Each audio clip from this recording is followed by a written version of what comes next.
But he was about to learn a brutal lesson.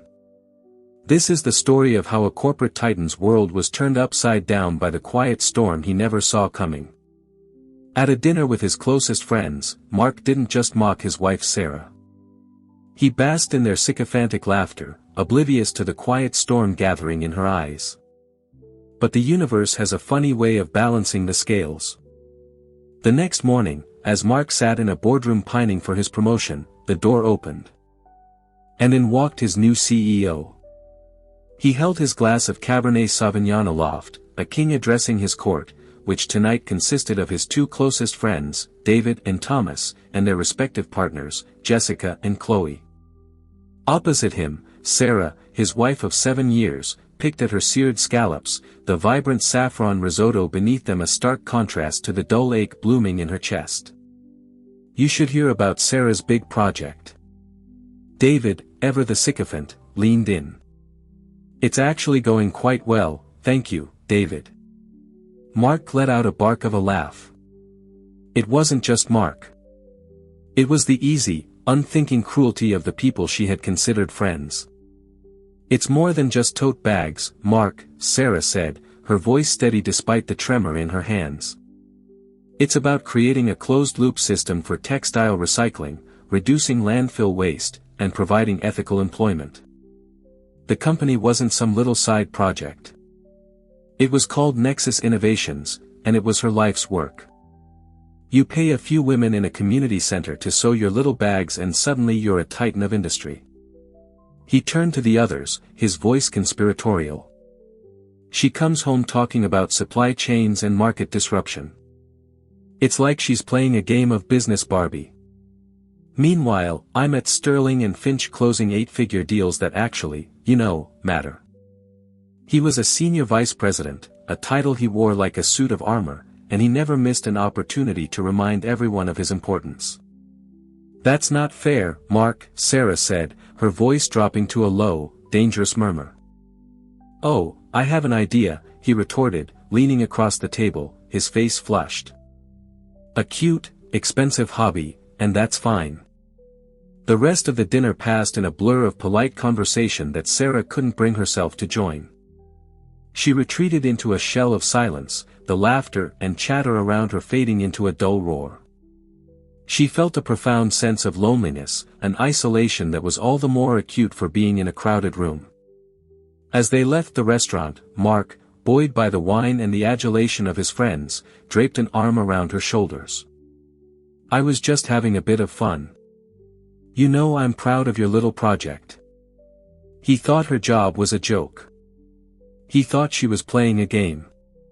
He had no idea the game was about to change.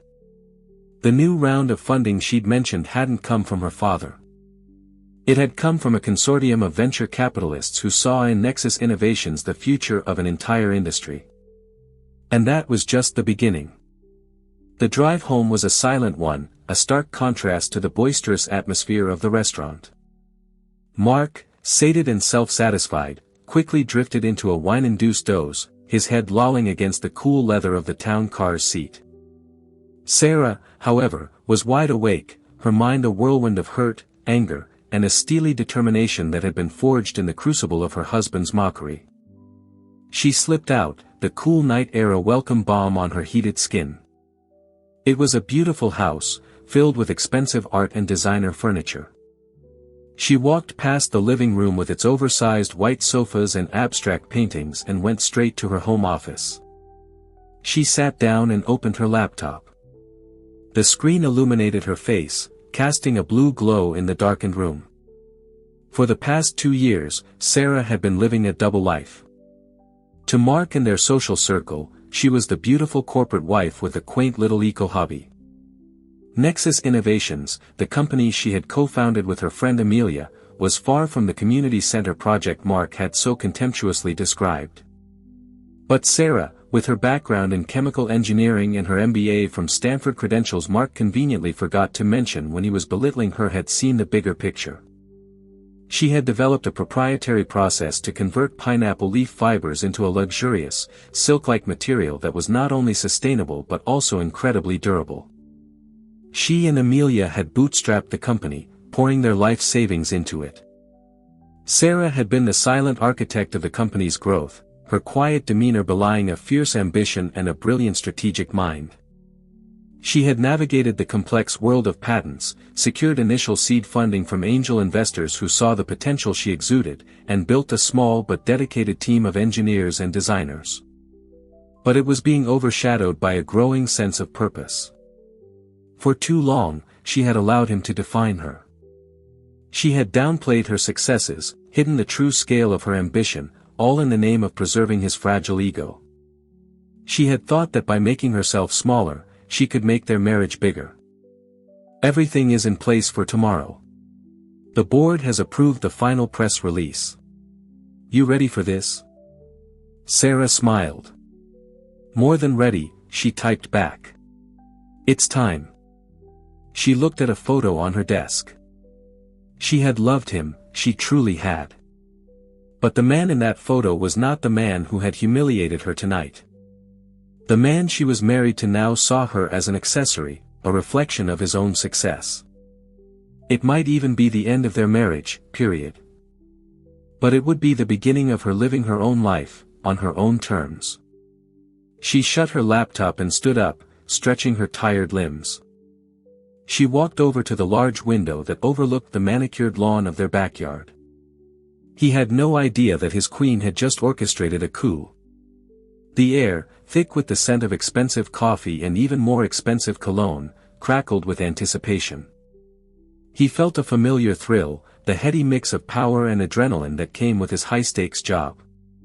The CEO of Sterling & Finch, a venerable but stagnating investment firm, had recently retired, and the board had been engaged in a lengthy and secretive process to find his successor. As the senior vice president of acquisitions, he had been the firm's golden boy, the rainmaker who had brought in a string of lucrative deals. He had schmoozed the board members, wined and dined the key shareholders, and presented a bold vision for the company's future. It's not over till the fat lady sings, David, he said, but his own grin betrayed his excitement. The other executives in the room offered their congratulations, their faces a mixture of genuine admiration and thinly veiled envy. At precisely 9 a.m., the boardroom doors opened. The chairman of the board, a stern-faced man in his late 60s named Mr. Abernathy, walked in, followed by the other board members. They took their seats at the long, polished mahogany table. A hush fell over the room. Good morning, everyone. Thank you for joining us. As you know, for the past several months, the board has been conducting a thorough search for the next CEO of Sterling & Finch. We have considered a number of highly qualified candidates, both internal and external. It has been a difficult decision, but we are confident that we have chosen a leader who will not only steer this firm through the challenges of the modern market but will also position us for unprecedented growth. Mark's heart pounded in his chest. This was it. He straightened his tie, a triumphant smile already forming on his lips. The board has unanimously decided, Mr. Abernathy continued, his gaze sweeping across the room, that the new chief executive officer of Sterling & Finch will be an individual who has demonstrated extraordinary vision, innovation, and a remarkable ability to build a successful enterprise from the ground up. This individual represents a bold new direction for our firm, a departure from the old ways of thinking, and a commitment to investing in the future. Mark's smile faltered slightly. This wasn't the preamble he had expected. He had anticipated praise for his deal-making prowess, for his loyalty to the firm. This talk of a bold new direction and a departure from the old ways sounded less like a coronation and more like a revolution. And so, Mr. Abernathy said, a dramatic pause hanging in the air, it is my great pleasure to introduce you to the new CEO of Sterling & Finch. The boardroom doors opened again. And in walked Sarah. She was not the Sarah that Mark had mocked at dinner last night. She was not the wife in the sensible dress, picking at her scallops. This Sarah was a vision of power and authority. She wore a bespoke navy blue power suit that accentuated her tall, slender frame. Her hair was pulled back in a sleek chignon, and her face, though devoid of any visible makeup, radiated a confidence that was almost startling. She walked into the room not with the tentative steps of an intruder, but with the measured, assured stride of a woman who owned it. A collective gasp went through the boardroom. Jaws dropped. Eyes widened. Mark felt the blood drain from his face. He stared at his wife, his mind struggling to process what he was seeing. It was like a scene from a surrealist film. Sarah. His Sarah, the woman he had called Business Barbie, was being introduced as the new CEO of his company. It was impossible. It was ludicrous. She walked to the head of the table and stood next to Mr. Abernathy, her calm, composed gaze sweeping over the stunned faces of the executives. Her eyes met Mark's for a fleeting moment, and in them he saw not a hint of triumph, not a flicker of malice, but a cool, dispassionate assessment that chilled him to the bone. "Good morning," she said, her voice clear and steady, amplified by the room's hidden microphones. "My name is Sarah Jenkins, and I am honored to be your new CEO." The silence in the room was so profound that Mark could hear the frantic, panicked thumping of his own heart. The world had tilted on its axis. The ground had opened up beneath his feet. The woman he had spent the last 7 years underestimating, the woman he had so cruelly belittled just hours before, was now his boss. His new CEO. And as he looked at her standing there in all her unexpected, terrifying glory, he realized that the real joke had been on him all along. The shock that had paralyzed the boardroom slowly gave way to a cacophony of whispers and confused murmurs. Mark remained frozen in his spot by the window, his world having shrunk to the impossible figure of his wife standing at the head of the table. It had to be a mistake, a prank, a hallucination brought on by a combination of ambition and expensive wine. Mr. Abernathy, seemingly oblivious to the seismic shockwave that had just ripped through the room, continued his introduction. "Sarah comes to us from Nexus Innovations, a company she co-founded and built into one of the most disruptive forces in the sustainable technology sector."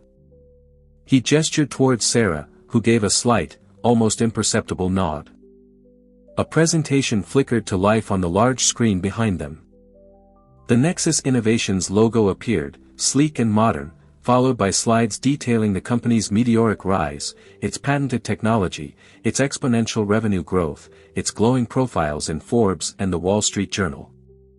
Mark stared at the numbers, the charts, the headlines. It was all real.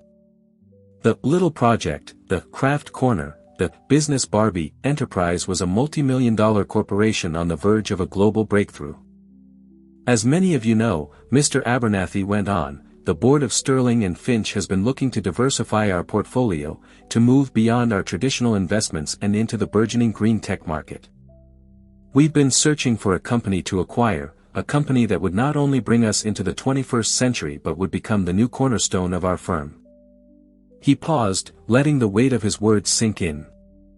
"We found that company in Nexus Innovations. And as part of the acquisition a deal worth 9 figures also acquired its visionary leader." The pieces of the puzzle slammed into place in Mark's mind with the force of a physical blow. The secret board meetings, the vague allusions to a major acquisition, the talk of a new direction. It had all been about this. About her.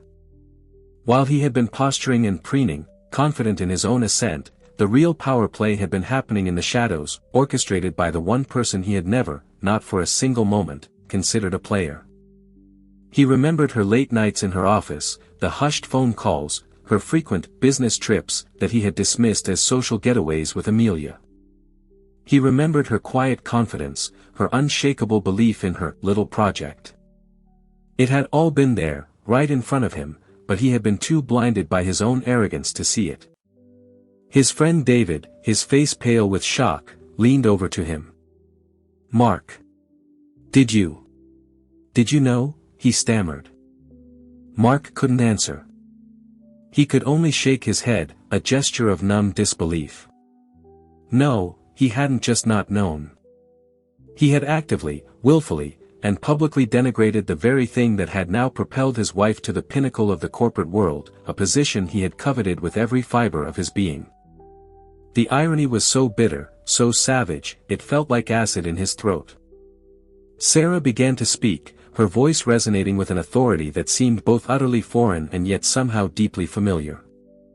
She didn't talk about tote bags or community centers. She talked about leveraged buyouts, about market synergy, about the integration of Nexus's R&D with Sterling and Finch's capital resources.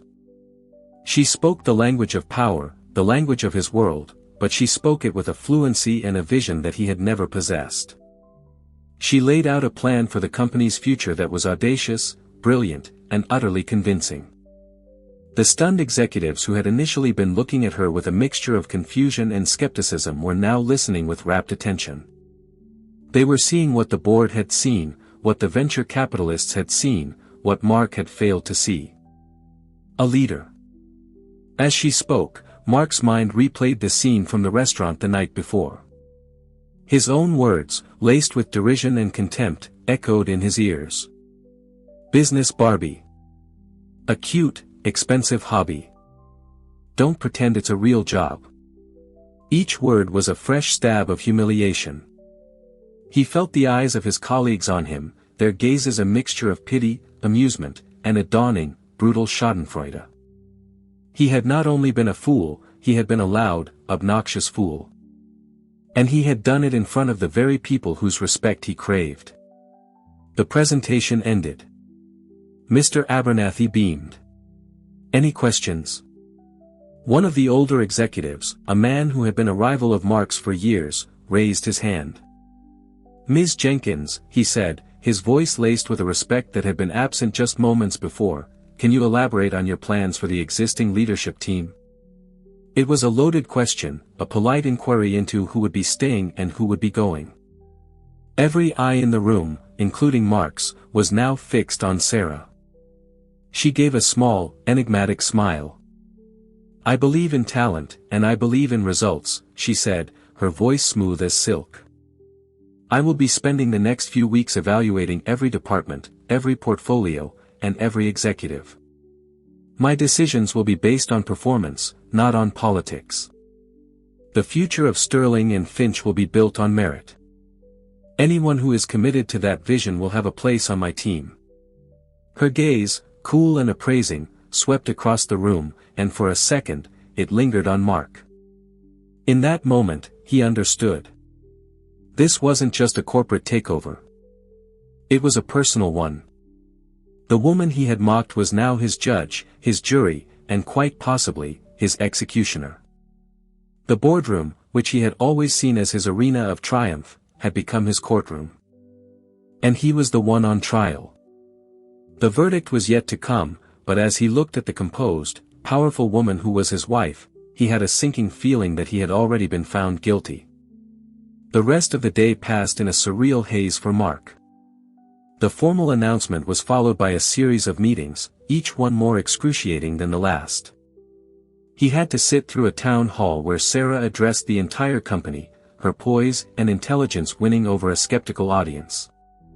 He had to endure the forced smiles and whispered conversations of his colleagues, their curiosity about his marital implosion barely concealed. He tried to approach Sarah once, catching her in the hallway between meetings. Sarah, we need to talk, he said, his voice raw. She turned to him, her expression unreadable. My schedule is quite full today, Mr. Davis, she said, using his surname, a formal, professional courtesy that felt like a slap in the face. Please make an appointment with my assistant. And in the future, all communications should go through the proper channels. She then turned and walked away, leaving him standing in the hallway, his world crumbling around him. The humiliation was a physical thing, a leaden weight in his stomach. He was no longer Mark Davis, the powerful senior vice president. He was just another employee, another subordinate, subject to the whims and dictates of his new CEO. His wife. That evening, he went home to a house that felt both familiar and alien. The opulent decor, once a source of pride, now seemed like a hollow mockery of his former life. He half expected Sarah to be there, for them to have the screaming match that was surely brewing, the confrontation that would clear the air. But she wasn't. The house was empty, silent. A note on the kitchen counter, written in her neat, precise script, informed him that she would be staying at a hotel for the foreseeable future. "It's best for both of us," it read, "and for the company." The next few weeks were a slow, agonizing descent into a new and terrifying reality. Sarah, or rather Ms. Jenkins as he was forced to call her in the office, was a whirlwind of activity.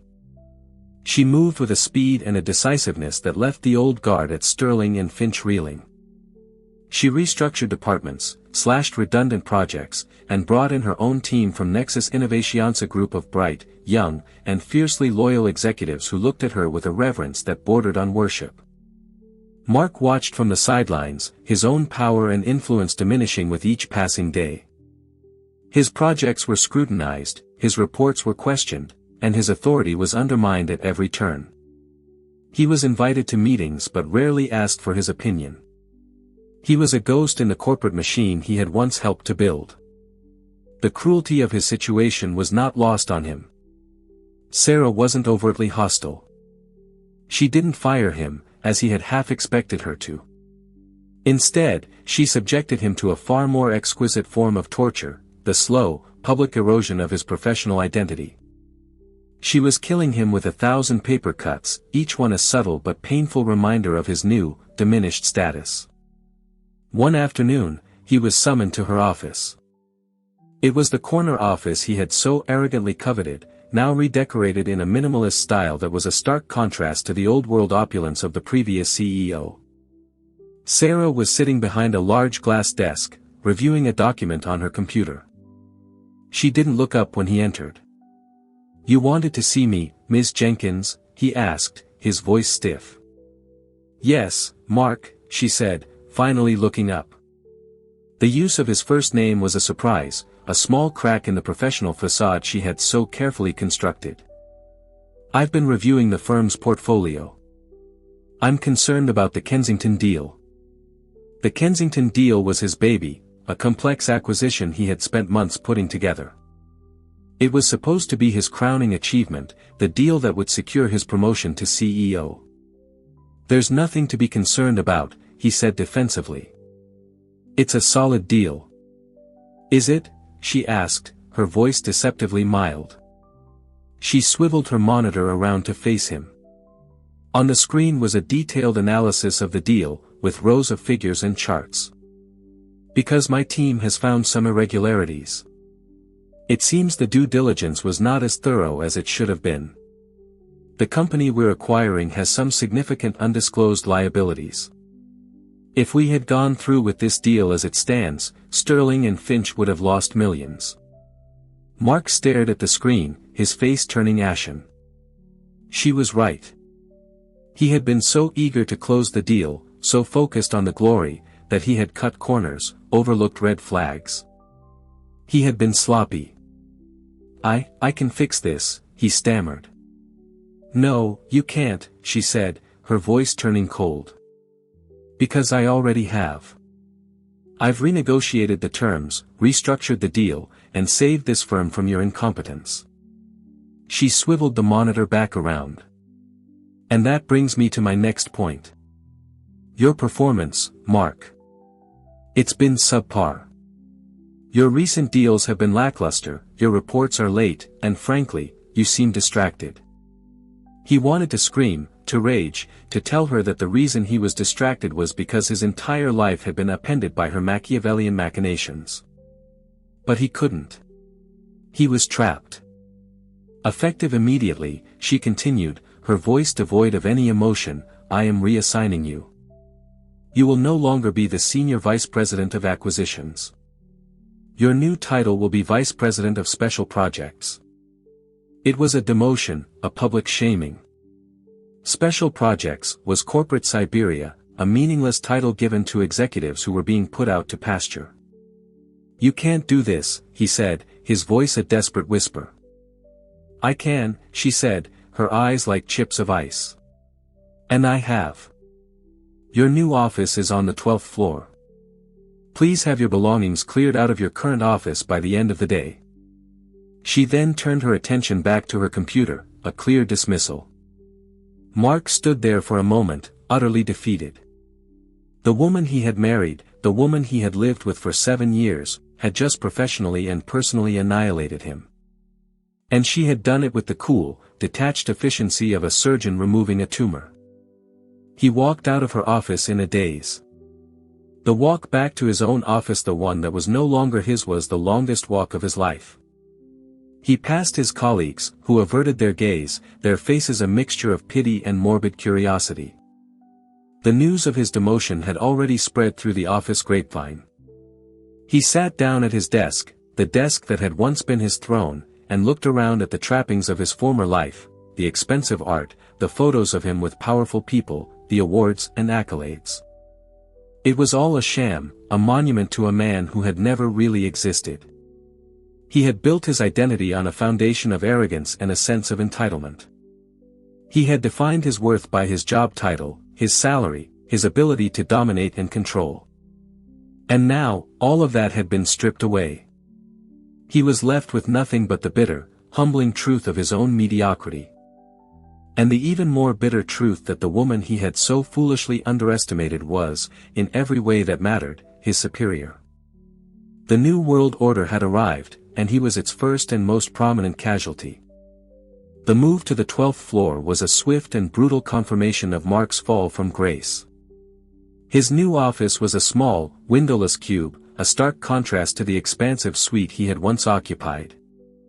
The title, Vice President of Special Projects, was, as he had suspected, a euphemism for irrelevant.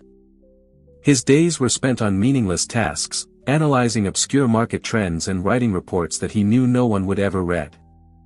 He was a pariah, an object lesson in the new regime's intolerance for mediocrity. The evenings were even worse. The empty house, once a symbol of his success, now felt like a mausoleum. He would wander through the silent rooms, surrounded by the ghosts of a life that was no longer his. He saw Sarah everywhere, in the books she had left behind, in the faint scent of her perfume that still lingered in the air, in the half-empty coffee cup she had left on her bedside table that last morning. One evening, desperate for some semblance of human connection, he called David. His friend's voice was hesitant, guarded. "Mark, how are you?"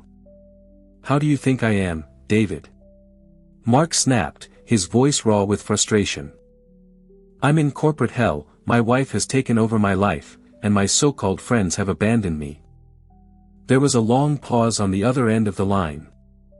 "Mark," David finally said, his voice tinged with a weariness that bordered on pity, "what did you expect? You treated her like dirt. Not just that night at the restaurant, but for years. We all saw it. We just didn't say anything. So, you all just stood by and watched?" Mark demanded, a fresh wave of betrayal washing over him. "It wasn't our place," David said defensively. "And besides, you weren't exactly open to criticism. You were difficult, Mark. You were so caught up in your own success, you couldn't see anything else." The conversation ended on a strained note. Mark hung up the phone, the silence of the house pressing in on him. David's words, though harsh, had the uncomfortable ring of truth. Had he really been that blind, that arrogant? He began to sift through the wreckage of his memory, re-examining his marriage, his career, his entire life through the painful new lens of his current reality. He remembered the early days of his relationship with Sarah, her quick wit, her sharp mind, her quiet ambition. He had been drawn to her intelligence, her strength. But somewhere along the way, as his own career had taken off, he had become threatened by it. He had wanted a partner, but he had also wanted to be the star. And so, he had unconsciously, and then consciously, begun to diminish her, to box her in, to turn her into the beautiful wife who wouldn't outshine him. He found an old photo album tucked away in a closet. He flipped through the pages, a montage of their life together, their wedding, their travels, their shared smiles. He saw a picture of Sarah on her graduation day from Stanford, her face radiant with pride as she held her MBA diploma. He had been there that day, and he remembered feeling a twinge of something he hadn't been able to name at the time. Now he knew what it was. Envy. He had been envious of her brilliance, of her potential. And instead of celebrating it, instead of supporting her as she had supported him, he had tried to extinguish it. The realization was a gut punch, a moment of such profound self-awareness that it left him breathless. He had not just been a fool. He had been a monster, a small, petty, insecure monster who had tried to cage a lioness. A few days later, he received a formal interoffice memo. It was a summons to a meeting in Sarah's office. He walked to the penthouse floor with a sense of dread. He had no idea what to expect. Another demotion. The final, merciful blow of his termination. He entered her office. She was standing by the window, looking out at the city, much as he had done on that fateful morning what felt like a lifetime ago. "You wanted to see me?" he asked, his voice subdued. She turned to face him. Her expression was not harsh or cold, as he had expected, but weary. There were dark circles under her eyes, and for the first time since her dramatic return, she looked vulnerable. "I've made a decision, Mark," she said, her voice quiet. "I'm selling Sterling and Finch." He was stunned. "What? Why? You just got here." "I'm not a corporate raider, Mark," she said, a faint, sad smile playing on her lips. "I'm a builder. I built Nexus from the ground up. I came here to integrate our technologies, to create something new. But this place. It's toxic. The culture is rotten to the core. It's all about ego and politics, not innovation. It's your world, Mark. And I want no part of it." She paused, taking a deep breath. "I've received a very generous offer from a larger tech conglomerate. They want Nexus, and they're willing to take Sterling and Finch as part of the deal. I'm taking the offer. I'm going back to what I love. I'm going back to building things." She walked over to her desk and picked up a folder. "This is a severance package. It's generous. More than generous. It will be enough for you to start over." He looked at the folder, then back at her. "Sarah, he didn't know what to say. I'm sorry," seemed so ridiculously inadequate. "I know," she said, her voice softening. "I know you are." She looked at him, really looked at him, and for the first time, he saw not his CEO, not his nemesis, but his wife. The woman he had loved, and the woman he had lost. "I didn't do this to punish you, Mark," she said, her voice barely a whisper. "Not really. I did it because I had to. I had to prove to myself that I could, that I was more than just your wife, more than just a hobbyist. I had to reclaim my own identity." She walked towards the door. "The lawyers will handle the rest. I'm going back to the hotel to pack. I'm leaving tonight." And then she was gone. Mark stood alone in the magnificent corner office, the severance package in his hand. He was free. Free from the job he had come to hate, free from the daily humiliation, free from the ghost of his former self. But he had never felt more alone. He looked out the window at the sprawling city below. It was a city of ambition, of power, of reinvention. He had come to this city to conquer it. And in a way, he had. He had reached the top, only to find that it was a lonely, empty place. He had lost everything that mattered, his job, his friends, his wife. But as he stood there, watching the sun set over the concrete jungle, he felt something else. Something he hadn't felt in a very long time. A glimmer of hope. He had been stripped of everything, but he was still standing. He was a blank slate. He could be anyone, do anything. He had been given a second chance, a chance to build a new life, a life based not on ego and ambition, but on something real, something true. He didn't know what that life would look like, or where it would take him. But as he walked out of the office for the last time, leaving the keys to his gilded cage on the desk, he knew one thing for sure. He would not waste it. The king was dead. It was time to see what the man underneath could become. 6 months later, the name Sterling and Finch was just a memory on Wall Street, absorbed into the behemoth of a tech conglomerate that had acquired it. The world of high finance had moved on, its attention captured by new deals, new dramas. For Mark, however, the world had slowed down. The sale of the company had left him a wealthy man, but the money felt like fool's gold, a consolation prize for a game he had spectacularly lost. He sold the house, that monument to a life of hollow ambition, and moved into a small, unassuming apartment in a quieter part of the city. He spent his days walking, reading, and thinking. Really thinking, for the first time in years. He was an archaeologist of his own life, digging through the layers of arrogance and insecurity to find the man he had been before the world of Sterling and Finch had consumed him. He reconnected with his estranged family, his parents and his sister, who had watched his ascent into the corporate stratosphere with a mixture of pride and unease. He apologized to them, not just for his neglect, but for the man he had become. They were hesitant at first, but they saw the change in him, the quiet humility that had replaced the brash confidence. Slowly, they welcomed him back into the fold. He started volunteering at a local community center, the very kind of place he had once mocked. He taught business skills to young, aspiring entrepreneurs, helping them to write business plans, secure microloans, and navigate the complexities of starting a small enterprise. He found a surprising satisfaction in it, a sense of purpose that his 8-figure deals had never given him. He was not just sharing his knowledge. He was helping people to build their dreams, a role he had so spectacularly failed to play in his own marriage. One afternoon, while browsing a bookstore, he came across a magazine. On the cover was a face he knew better than his own. It was Sarah.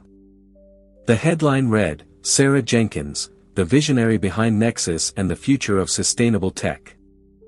He bought the magazine and read the article, a profile of her life and her work. It detailed the incredible success of Nexus since the sale, its expansion into new markets, its groundbreaking new technologies. The article painted her as a titan of industry, a woman who was changing the world. And it was all true. He felt a pang, not of envy, but of a deep, profound respect. He had been married to this extraordinary woman, and he had been too blind to see her. He was proud of her, genuinely proud. And with that pride came a deep and abiding sense of loss. He knew he had to see her. Not to win her back, not to ask for forgiveness, but to tell her what he had learned, to show her the man he was becoming. He found her contact information through a mutual acquaintance and sent her a short, simple email. "I'd like to see you," it read. "To talk, if you're willing." To his surprise, she agreed. They met in a small, quiet cafe, far from the power lunch spots they had once frequented. She looked happy. There was a lightness to her, a sense of peace that had been absent during their tumultuous last days together. He told her everything, about his journey of self-discovery, about his volunteering, about the man he was trying to become. He didn't make excuses for his past behavior. He owned it, every ugly, selfish part of it. She listened patiently, her gaze never leaving his face. When he had finished, she was silent for a long time. "I'm glad you're doing well, Mark," she finally said, her voice soft. "I always knew there was a good man in there somewhere. He just got lost." He was lost, Mark agreed. "And I'm sorry. I'm sorry for everything. For not seeing you, for not supporting you, for not being the man you deserved." She gave him a small, sad smile. "I'm sorry, too. I'm sorry I didn't fight for us sooner. I let you diminish me because I was afraid of what would happen if I didn't." They sat in a comfortable silence, the unspoken history between them a palpable presence. The hurt was still there, a faint scar on both of their hearts. But it was no longer a raw, open wound. It was a part of their story, a chapter that had closed. "What will you do now?" she asked. "I don't know," he said honestly. "For the first time in my life, I don't have a 5-year plan. I'm just living, taking it one day at a time, trying to build something real." He looked at her, a glimmer of hope in his eyes. "And you?" "I'm going to keep building," she said, her eyes shining with that familiar passion. "I'm going to keep changing the world." They finished their coffee and walked out of the cafe into the late afternoon sun. They said their goodbyes, not as husband and wife, not as CEO and subordinate, but as two people who had shared a life, who had hurt each other deeply, and who had, in the end, found a measure of peace. As he watched her walk away, a successful, powerful, and happy woman, Mark felt a sense of closure. He had lost his wife, his job, and his identity. But in the process, he had found something far more valuable. Himself.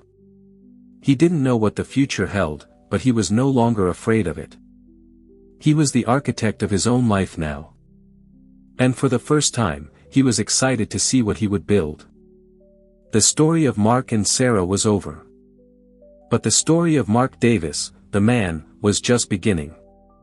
That's the story of how a single dinner, a single moment of casual cruelty, unraveled a man's entire world and unleashed the hidden power of the woman he thought he knew. It's a story about ego, ambition, and the dangerous game of underestimating the people closest to us.